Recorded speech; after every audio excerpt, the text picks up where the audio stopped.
Hi, in this session, we'll talk about data validation. So, data validation is validating your data, as in you pre specify what are the conditions. For example, the input date should be of future, there's a drop down list, and the user should only be allowed to select the category which is mentioned from drop down list. So these types of condition, these types of data validation helps in reducing the mistakes. Let's start with an example. So in division, I have only three divisions, that is gain, productivity and utility. So instead of people manually writing it down as games, productivity, or utility, I want to provide a drop down list. How can I do that? So, what I can do is I can go to data validation. You go to data, and here in this tab, you go to data validation. And in settings, here I have to provide a list. So one way is that I provide a source data, or what I can do is if the list is quite static, that is it's kind of fixed. So what I can do is I can create my list here. So let's do first by a static list. Say I have only these three categories and which is kind of fixed. So game, productivity and utility. So these are the three apps that I have. So in this division I have these three different kind of apps, and I don't think that there's going to be much change in it. So what I have done is in source I have mentioned it. I can also take a reference of it by using cell referencing and create a flexible list. So but first let's start with the static list. So I have done this, click OK. Now you see there is this drop down list, that is gain, productivity and utility. Let's say I want to change this gain, the spelling of gain, and I can't do this if I have to change it, I have to again go back to data validation and make the changes in this in that source. What I can do is I can create a reference. So what I do is I create a reference, say I'll name it a master sheet, and I create a list of divisions here. So the divisions are gain, productivity and utility. So now let's color. Okay. So now when I'm putting a data validation, let's go do it again. Go to data and go to data validation. Now instead of the source, what I am doing here is I'll select this by giving a cell reference, that is here, gain, productivity and utility. Okay. So now I have this list, but it is connected with my master list. Now what if I have to change the name? So I have to change the spelling. Instead of game, I want to write games. And if I do that and check from my list, yes, it gets changed. What if I have to include one more division? Say I want to include health as a division. Will it get updated? Let's see. No, it won't. So what is one way of doing it, that you insert this health anywhere but not at the bottom. So what I mean to say is that you control X and then include it anywhere but not at the bottom. That is, you include health and then utility. Let's see what is the difference. Is it coming now? Yes, it's coming now. Another way of doing that is I create this list which gets updated as soon as I include any new division. How to do that? So for that, what I can do is I can convert this into a data table, and the Excel data table. So right now it is looking like a table, but it is not recognized as a table by Excel. So how I can do that? I can convert this into a data table. So let's keep it the same way, utility, and yeah, and let's convert it into data table. Say you have to use the shortcut Control T. And where is the data for your table? This is the table. You will get this dialog box. Hit OK. And then this, when you see this, and this table design gets generated as soon as you convert your data to data table. And here table name. So you can name it, say, division. That is the name I have given to this data table. Now what I can do is, from source I can give the reference of this data table. So again I go to data, I go to data validation, and then I go to this source, and here I already have this as a source. Okay, but now if I include, say, health,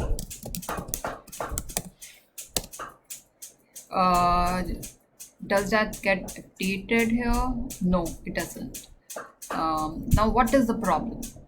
Let's again check what is the reference here. But before that, let's see how this table is referred. So if I select this and this, so it comes as div and divisions. This is how the data table reference is taken.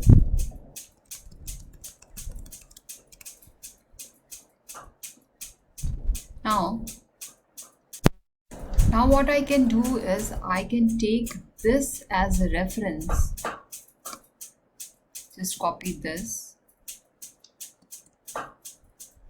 and I take this as reference, and when I am using data validation here, so what I can do is, when I'm doing this data validation,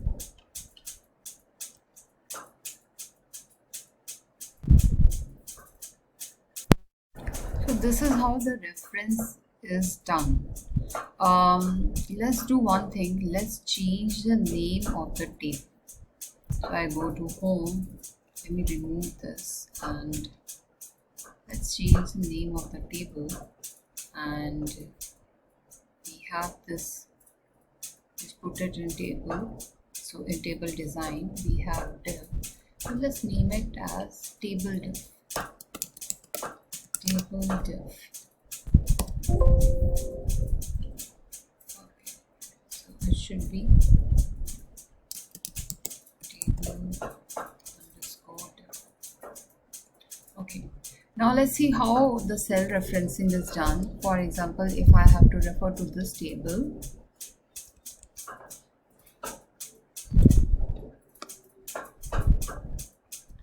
this is how the referencing is coming. So what I need to do is I have to copy this cell referencing here, and now this is just to copy the cell references. I have already copied that. Now what I'm going to do is, here when I go to data and data validation, what I'm doing is the source, I am putting the same reference, this. But now what happens is that when I click OK, I get this error message. So there's a problem with this formula. The thing is that what I have to do is I need to use another function, that is indirect function, so that this text is taken as an address. So how you do that? Put it in inverted commas, and then because it is a function, so there is this brackets. So you do this indirect and then put this cell reference, hit OK. So now if so here it is these three gains: productivity, utility, health. And if I add any more features, say new, and let's see whether it gets updated. Yes, it gets updated. Now if I have in division, if I want to add any error message, so if someone adds tries to copy something which is not in this list, say PRD, something like this. So this value doesn't match the data validation restriction defined for the cell. So this is a default message. What I can do is I can also add a message here. So what I can do is go to data validation, and in input message I can write select division and select division from drop down list, and in error alert I can write division to be selected only from, or not here I can write just division, and here I'll write error message: division to be selected only from the drop down list. Okay.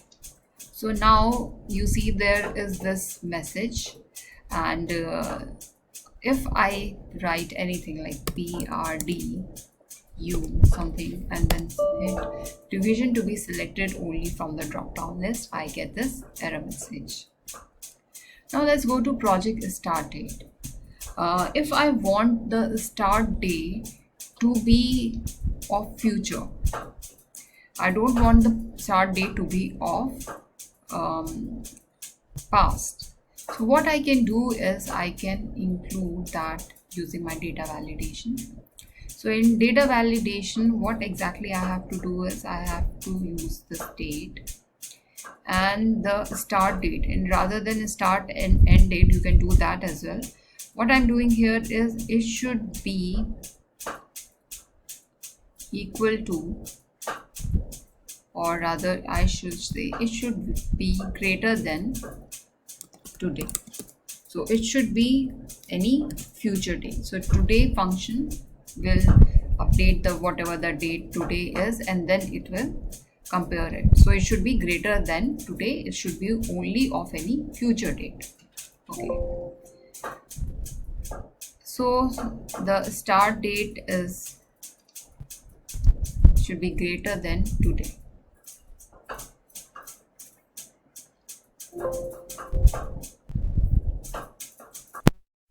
So the start date should be greater than equal to today. Okay, so what if I mention any date which is of past?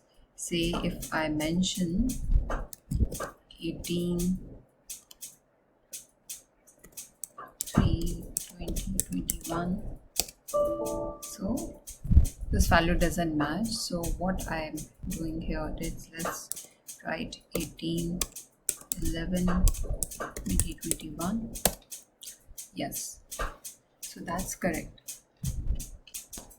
Now I also want to add some message here. So in input message I want to add that the please input a start date. So in project start date, that is the title, and this is my input message. Here start date, the error message is it should be greater than today's date, or it should be a future date. Should be a future date. Okay. So please input project start date. That is the message that you get. And if I use say make it 2019, and if I try to enter, so it should be greater than today's date, that is, it should be a future date. Okay, now next is project number. So for project number, I want to put a restriction that it should be between 1000 to 2000. So how do I do that? So I go here and then data validation, and here I am writing the under settings, so it should be 1000 to 2000. So I go with whole number, and it should be the minimum number is 1000 and the maximum is 2000. So a person should be able to enter any value from 1000 to 1000 to 2000 only. And I can add input message, that is project number. Here the title, let's keep the title as project number.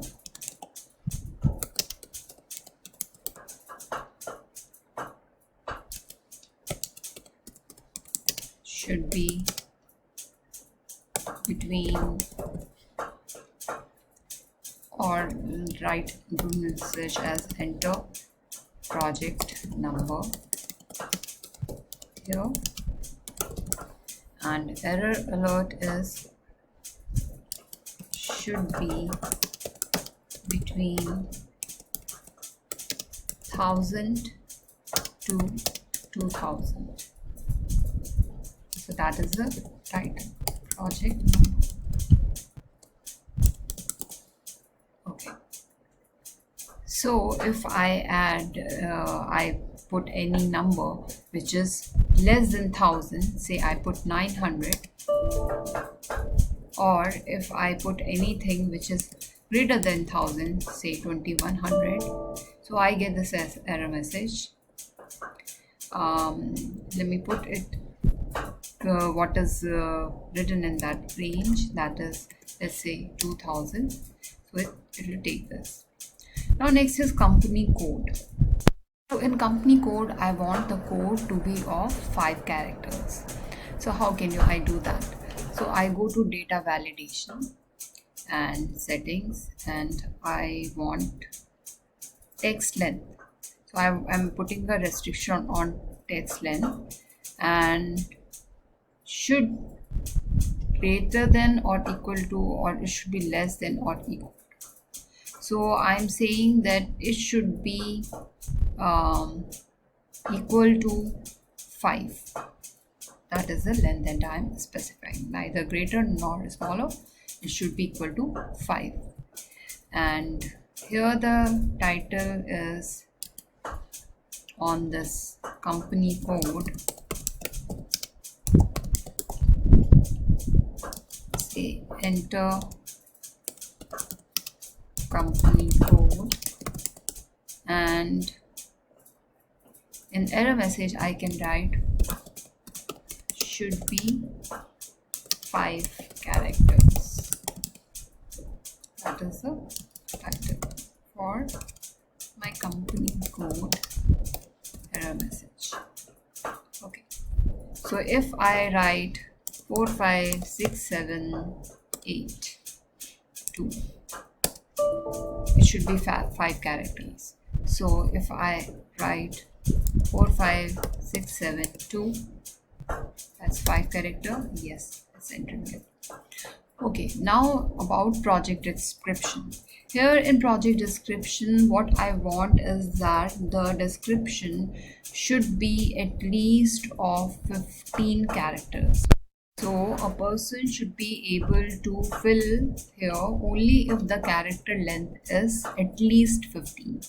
So how I can do that, I go to this, I go to data validation, and here in settings I want the text length and data should be greater than 15 characters, and the input message is project description,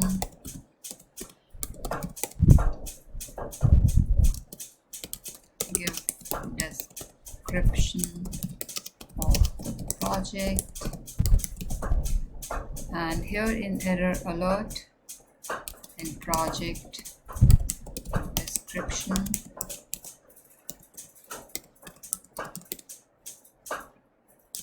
it should be at least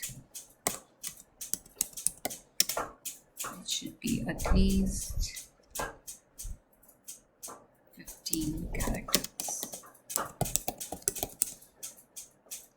Okay. Let's write, if I do it only this, so it should be at least 15 characters. So let's write the project description here. Yes, more than 15 characters, so that's why it's taking it. So that was all on data validation. Thank you.